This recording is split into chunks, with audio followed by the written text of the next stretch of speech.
Hi there. Welcome to Tech Talk Weekly. I'm Bob from Creation Station. This is our weekly show where we talk about 3 or 4 interesting tech topics in the news, get you a fun library fact, and send you on your way in about 20 minutes. As always, if there's a topic you'd like to see on the next show, Creation Station at broward.org comes right to me.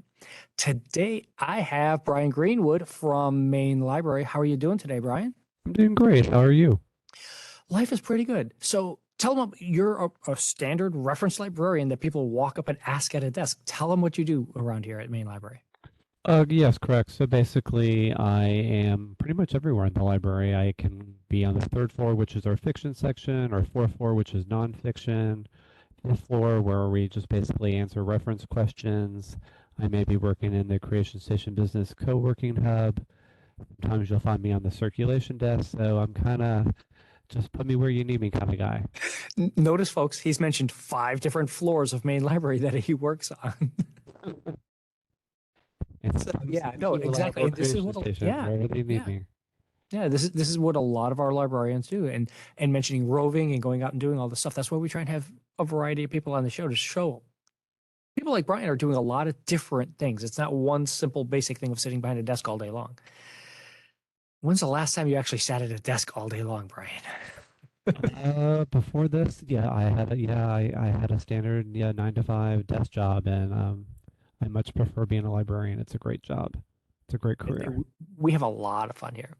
Let's cover some of these stories because we have some pretty interesting things going on. First off, we have to make a mention of Orion coming back.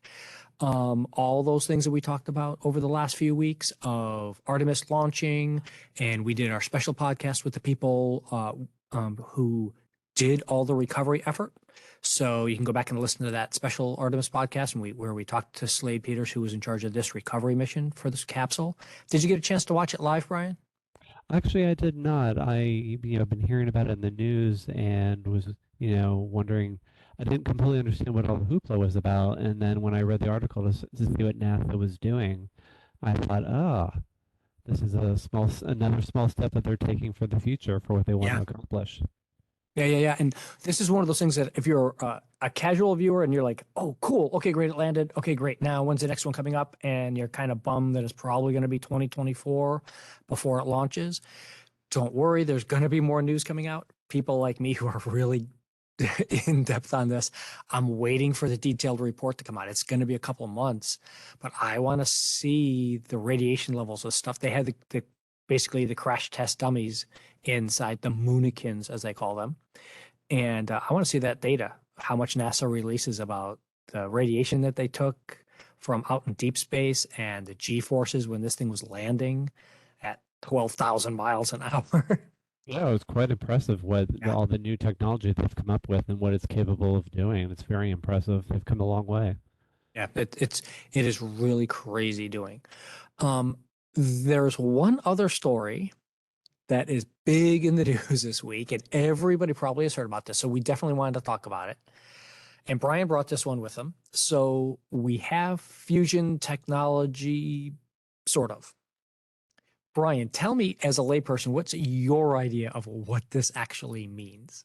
Well, basically what they're doing now is they are taking, basically 2 atoms and creating into another larger one, and basically it's going to create clean energy, which means that eventually with the technology that they are beginning to they've been working on it for 60 years, and so now they finally have gotten to a point where they've been actually able to make a more energy than what they started with. And so what this will eventually lead to is clean energy, where what that basically means the end of fossil fuels. Yeah. So it's probably not going to happen for maybe 30, 40 years. It's a long way off, but this was a very big step. Yeah. And you covered almost all of it perfectly right there. Thank you, Brian. One of the key things with this is that this is the first time that they've had a greater output than input of energy. That's what they mean by this breakthrough, and what's actually happening.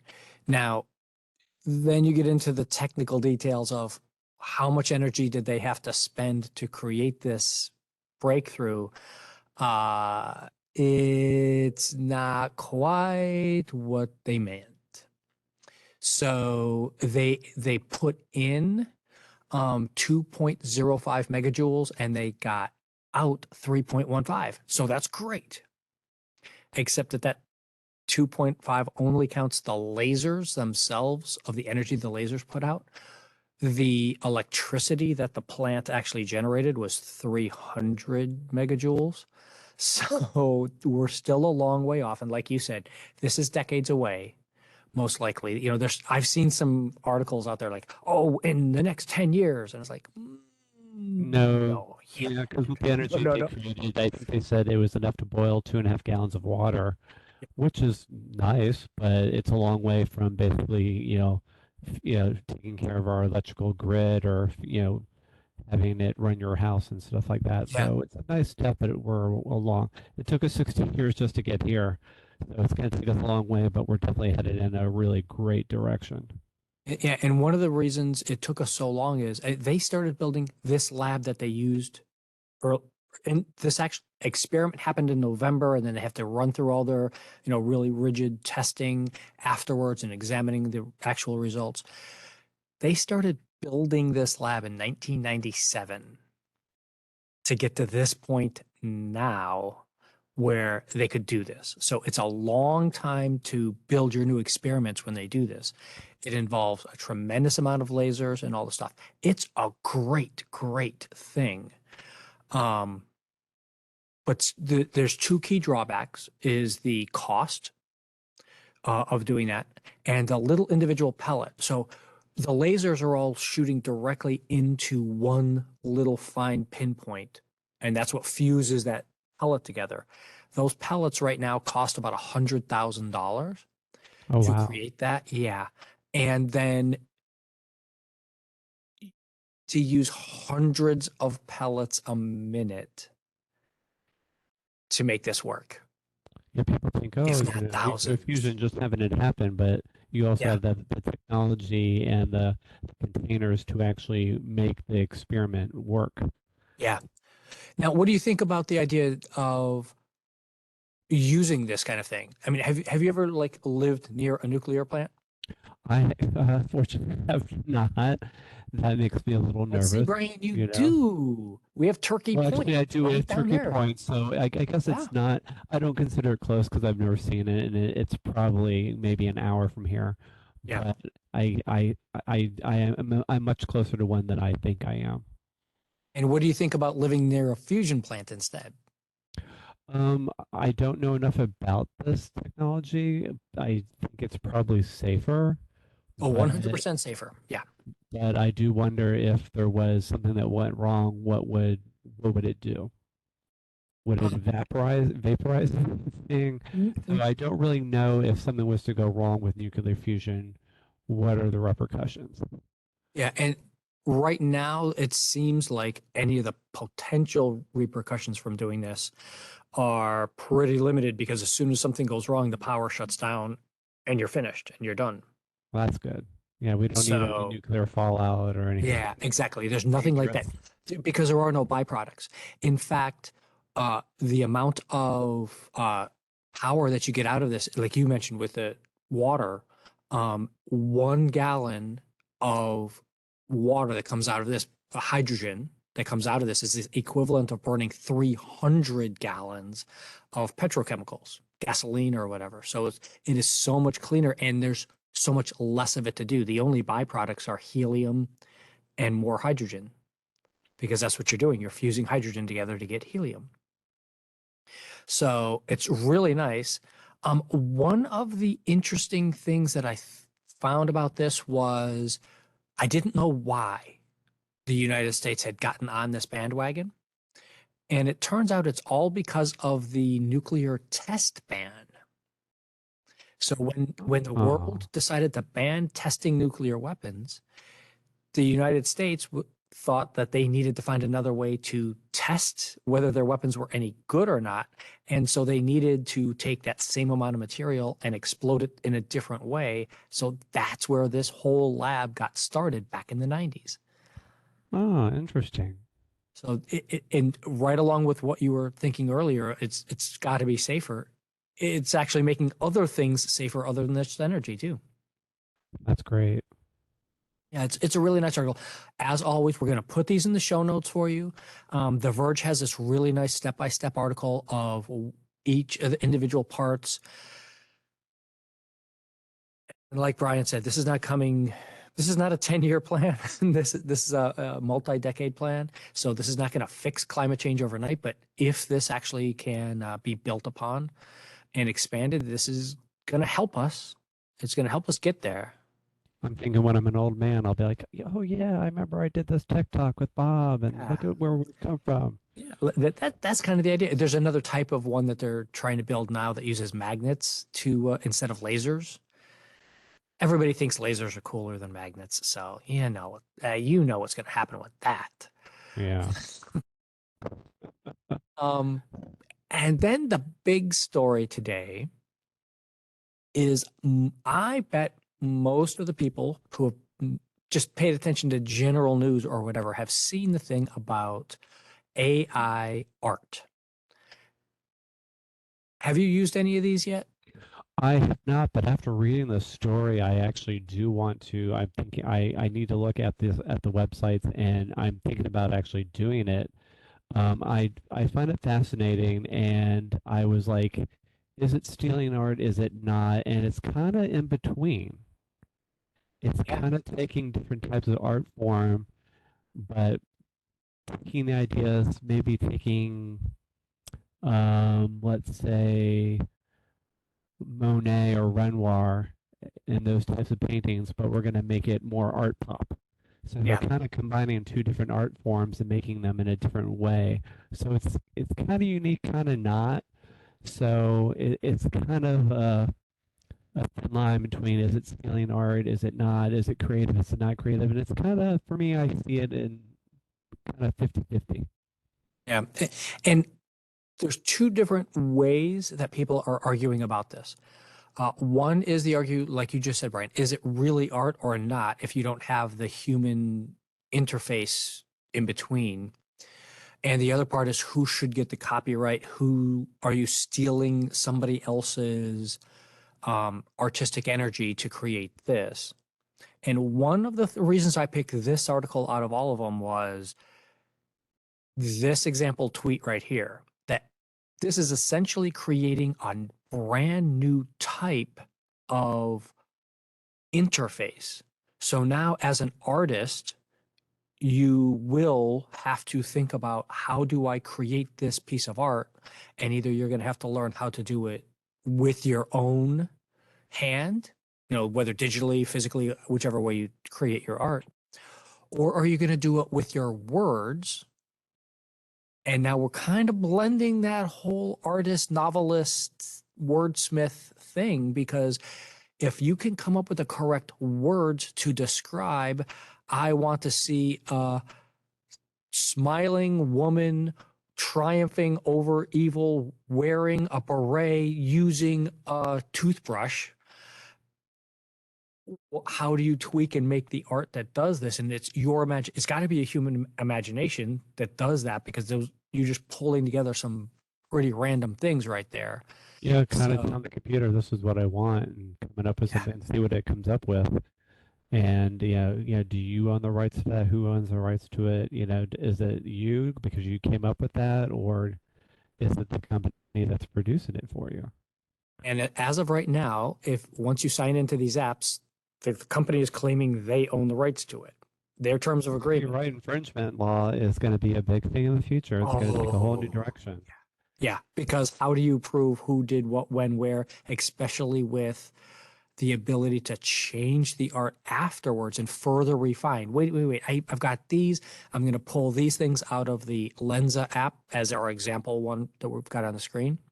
And I'm going to put it into a different, and use Midjourney, which is another app. And I'm going to go back to Midjourney directly and feed it back into there and then change it using Midjourney and who, what, where.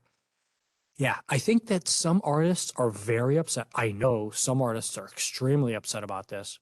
I think some of them are upset because it's a radical change. It kind of reminds me of when NFTs really emerged and became a Yep. thing, and the technology that came behind that, where people were creating their own unique NFTs. I think that's where a lot of this has come from, and it's interesting because it's pushing the boundaries of art, it's pushing the boundaries of creativity, and it's also pushing the boundaries of copyright law. Yeah. So, Yeah. And that's what technology does. You can't, it's, as we always say, you can't get the toothpaste back in the bottle. Um, and now that it's out there for people to use, they're going to experiment. They're going to find new ways of doing this, just like in the past, people complained, oh, you're using Photoshop. That's not real art. That's not real photography. And now just this everybody is just like a whole admits, future yeah, version of Photoshop. yeah, Yeah. yeah. Everybody So, just admits that. Well, yeah, if you're really good at Photoshop, that's a skill. so I And thought, that's, yeah, I'm gonna, give them a photograph or whatever and see what they do. Or so yeah, I definitely want to see what I would look like in maybe a Victorian painting setting oh, or. nice, nice, nice, nice. Yeah, my hesitancy on this is one, I don't want to pay for it. And two, which is a bad sign. I know artists, all the artists out there saying, wait, wait, wait. I buy art. That's not the problem. I don't want to pay someone to use my own image because you have to give them your own image and surrender your facial, Right.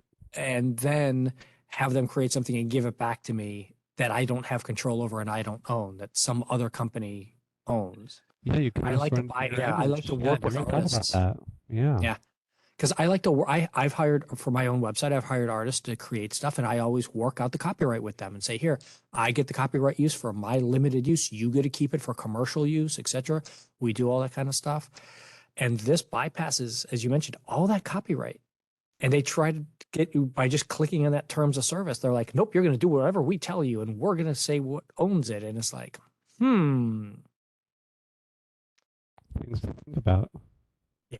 Oh, there's just so much to think about. This is the first of many times we're going to be talking. We talked last week about writing in GTP, the chat GDP. So we're going to cover that again, and we're going to cover this again, and we're going to do this over the next years as all of this grows and does. And as you said earlier, Brian, we're going to sit back in a couple of years and say, huh, wow, remember when we had this simple argument about whether we could use AI to do paintings, and now we're just discussing which AI engineering booth is better to build my spaceship.